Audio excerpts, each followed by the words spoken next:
Well, good morning. Welcome back to A Little Bit of Hope Adventures. Really glad you're here to join us. So we are at Helmsley on the western end of the Yorkshire moors to do the 110-mile Cleveland Way. Just a little bit of history about the Cleveland Way. It actually was the second national trail to be created in 1969. I believe the first was the South Downs Way. Double check that. But yeah, excited to be here. Just like the South Downs Way, this was one of those trails I tried. Got 2 days in and I had some major disasters. So the weather's looking half decent, although it is suddenly raining already. But we are supposed to have mostly decent weather all week. So we're doing the clockwise version this time instead of counterclockwise. Last time I started in Filey. So we'll see if we'll actually do the whole thing, because that section wasn't particularly exciting for me. So we'll just see how it goes. Glad you're along with us and hope you enjoy the journey.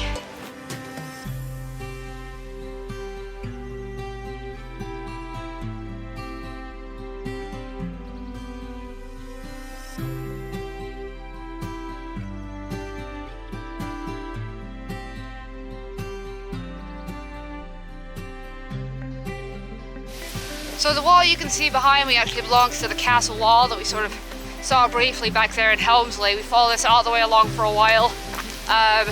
Even though this trail ends up going east and following the east coast, we spend a little while going west over to an abbey via Sutton Bank up to Motherley and north towards Kildale, Gisborough, Saltburn, and then back around down the coast down to Scarborough. So it's a beautiful trail, hugely varied. Currently going through some farmland, like I said, following this castle wall, but definitely a huge variety of terrain and landscapes on this trail. So I'm really looking forward to seeing it and experiencing it with you.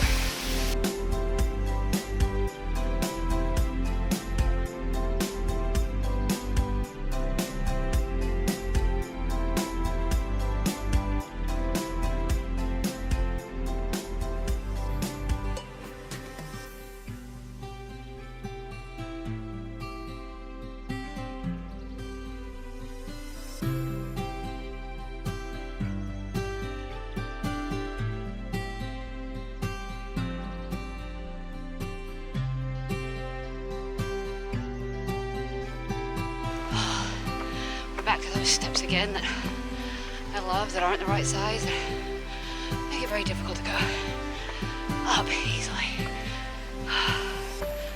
But we're climbing up to Revo Abbey, which should be our first stop on this trail to have a look at the history.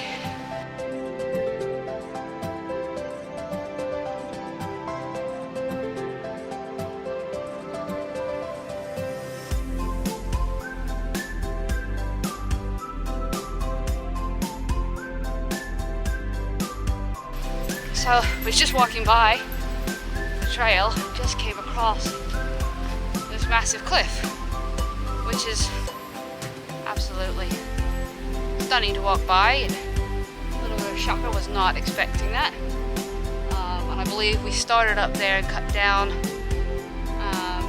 That's where the wall was that we were walking on the other side of, still walking the same direction.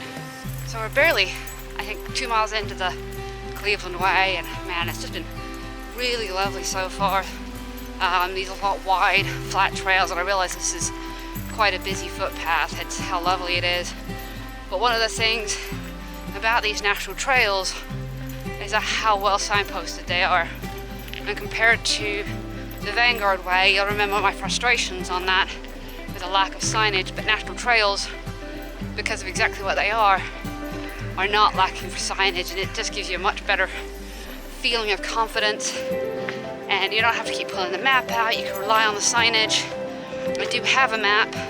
It's one of those Cicerone Guide little map booklets, just as a backup, but for the most part these national trails are so well signposted you really don't need one, which means you can just enjoy your time out. You can enjoy the walk without worrying about where you're going.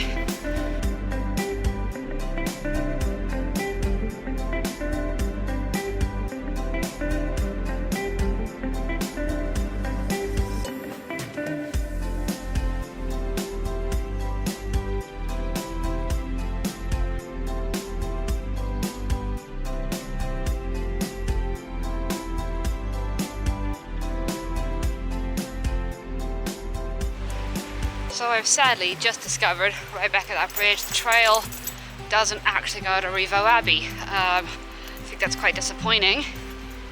We continue to walk along the road. Possible to make a detour, but it's a good mile out of the way, so totally up to you whether it's something you want to do. Probably worth checking out, but just so you know that the trail doesn't actually go by the Abbey.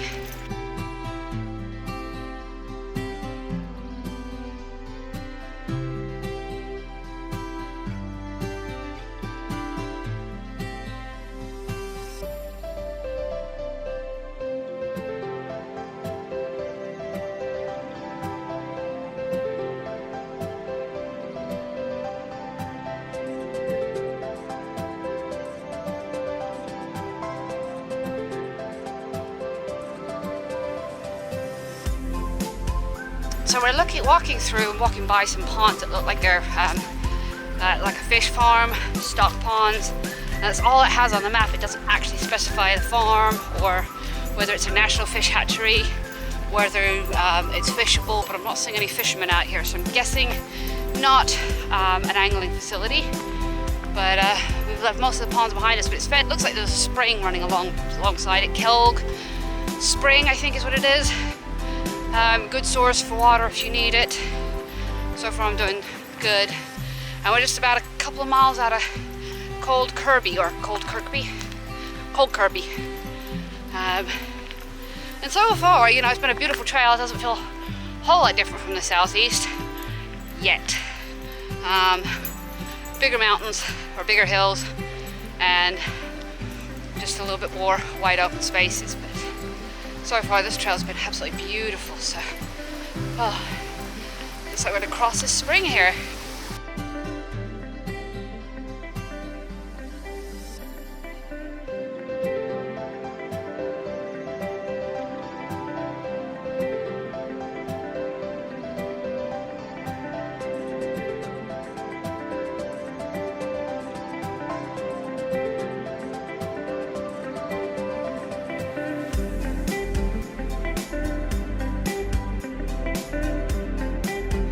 Looks like we are just coming up into the town of Hamlet, probably of Cold Kirby. It doesn't look like much, but it looks really pretty. And so far there's been a lot of water around, so hopefully that won't be too big of an issue to get water on the trail and filter. Although I'm not seeing a whole lot on the maps.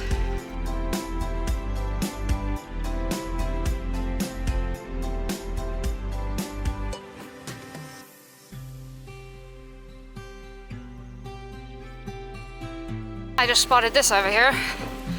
Got an honesty box with flapjacks for 50p and handmade buttons as well as face guards. So this is just outside of one of the houses here in Cold Kirby. Oh, some curious onlookers.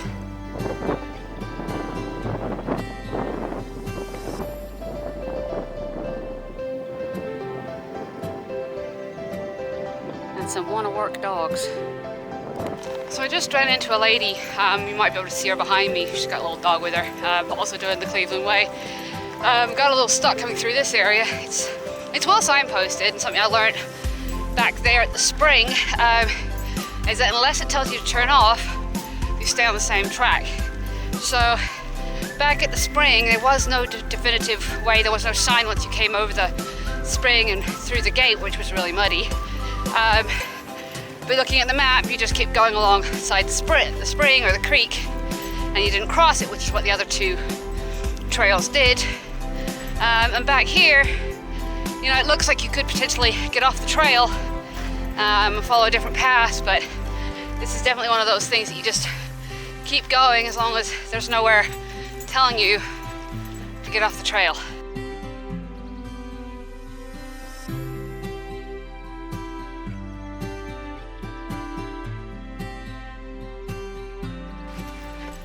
So we're coming up on a gate. Unfortunately, it's yet another kissing gate. And we all know how much backpackers love those. Let's see if we can fit through this one. Nope. Up, over, around. Let dogs through. And in. All right. made that one. That was one of the easier ones, but the part the gate kisses was actually quite low, so I could lift my pack over it. But yeah, it's been quite a few. Most of them have been decent enough to get a pack through, which has been nice.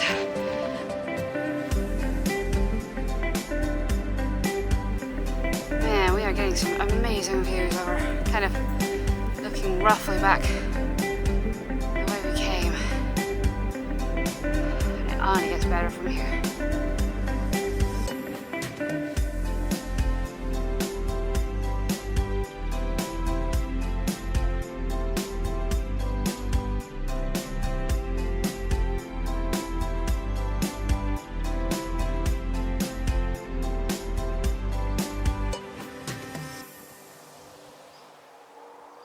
I think we have an audience. Hi there.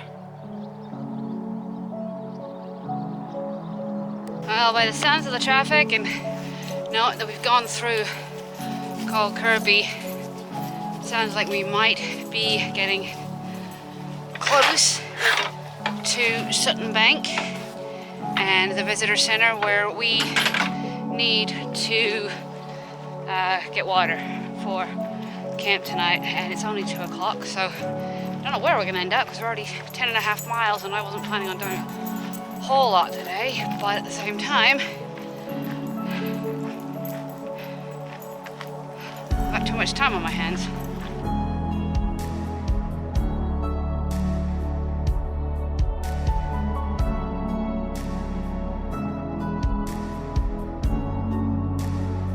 So it looks like we're getting into some of the moorland here.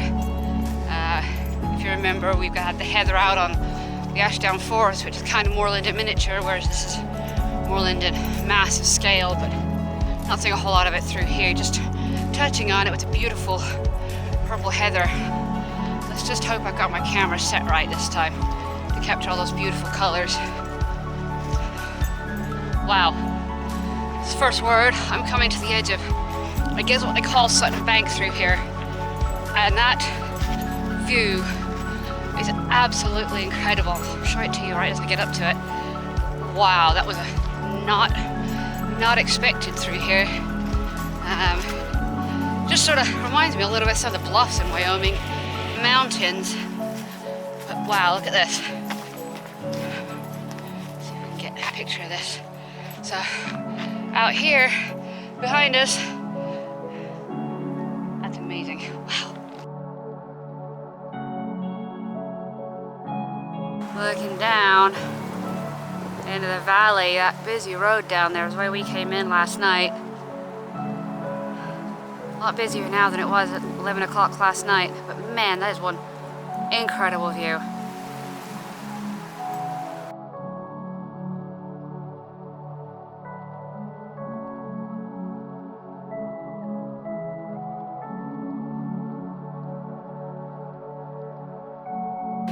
Took a brief break at the Sutton Bank Visitor Centre.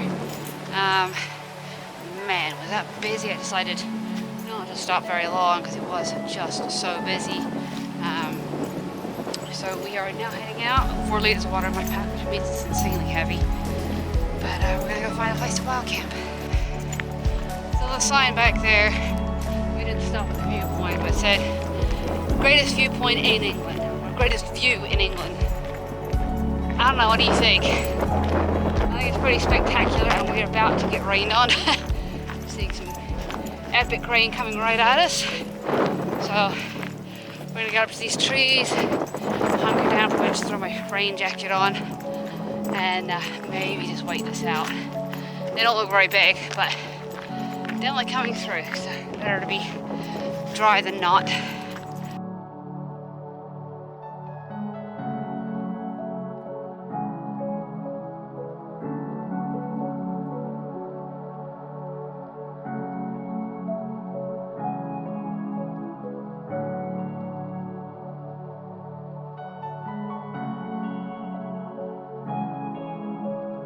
So ever since that rainstorm came through, we ducked under a tree and stayed out of the worst of it. I could see it was quite intense. Got a couple more brewing behind us. This wasn't quite the weather forecast. It's supposed to be partially cloudy with showers. Again, don't trust anyone. But yeah, the temperature dropped quite dramatically. And I was watching the temperatures. They've sort of been, you know, where I was expecting them, high 60s, mid to high 60s. You know, lows in the 50s, low 50s, and maybe high 40s overnight. So I thought, okay, that'd be great. I just think I'm gonna miss my puffy jacket that I didn't bring. But I am also glad I made the decision to put on long leggings instead of my capris. I was debating that back and forth this morning. So I'm really glad I made the decision to put the long ones on. But man, the temperatures dropped quite dramatically just from that one rainstorm. That wind isn't helping, so I don't want to stop just because it rains, but at the same time I don't really want everything to get wet either. And I already think some more rain coming in, so I'm gonna have to put the camera away at this point. Gnarly storm number 2. Done.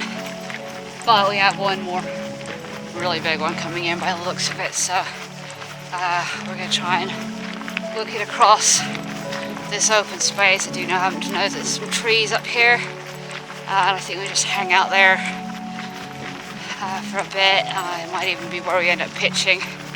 Only be at the 12-mile mark. I was sort of hoping to do a little bit more than that today, but you know, I also don't want to be hiking too much in this rain.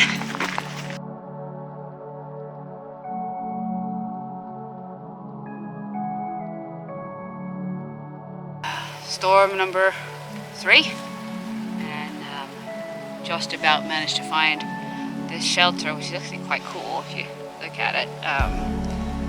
We're just sort of hiding out. This is definitely, like I said, not the weather we were expecting today. Otherwise I would have brought the dog pack covers with me. I have them, I brought them, but I left them with the resupply because we weren't supposed to get anything until, you know, Thursday, Friday, Saturday. So yeah, having to constantly stop is a pain, but this might be actually where I pitch the tent tonight, just depending on the weather. I don't know that we're going to see too many other people out right now. So we'll see what happens when this rainstorm passes and go from there.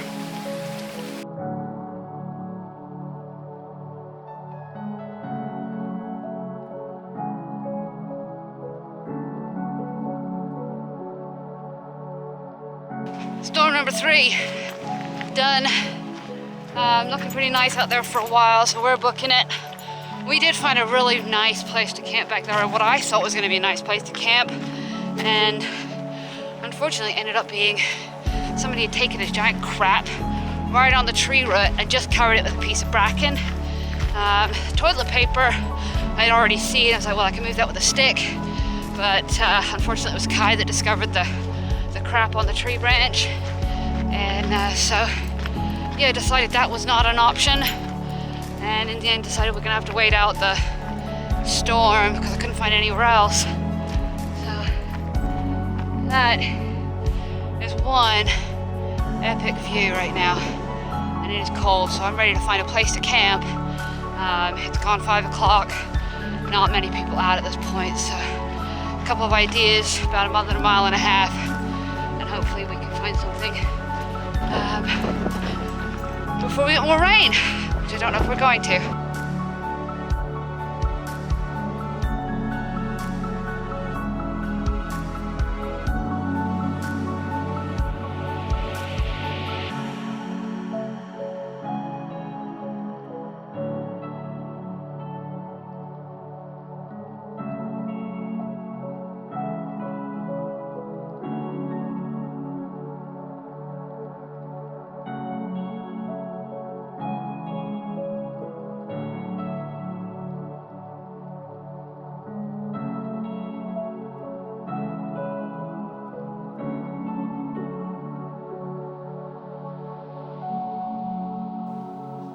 Getting some mist off the field rolling in from that rain, because it's actually quite warm now without the wind.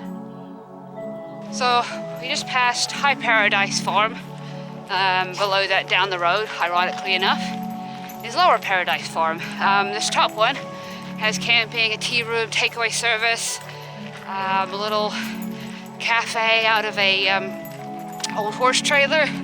Not open at this time, unfortunately, but that looked like a really nice place to stay at. So if you're looking for something around the 13-14 mile mark on this trail, that place looks nice. So but the trees that you saw behind that mist over there, that's what the trail goes through, and that's what we're aiming for. Look for wild camping there. Looks flat, out of the wind, out of the rain, and the wind has definitely died down, but it turned into a beautiful evening.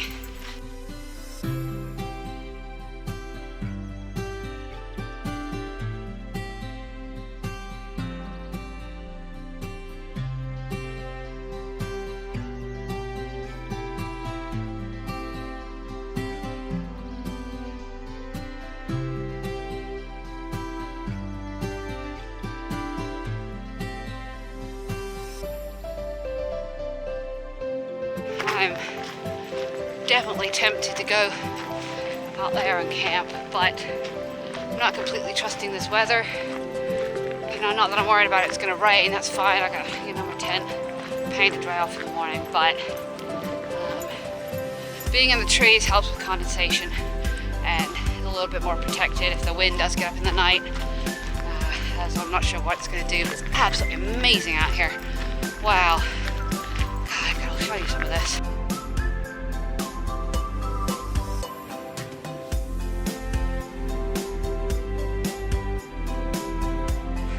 So we found a campsite, my promised land. A big area of open access trees on the map turned out to not to be so promising, but look at what we found. Look at that sunset behind me. That is beautiful. So even though we're not camped in the heather, we've got a great view of it. We're a little protected from the trees. Ground's not super flat, super level, but I managed to find a dip, so hopefully I just roll into that. The dogs will settle around me, but wow. Yeah, I think we did all right for ourselves tonight.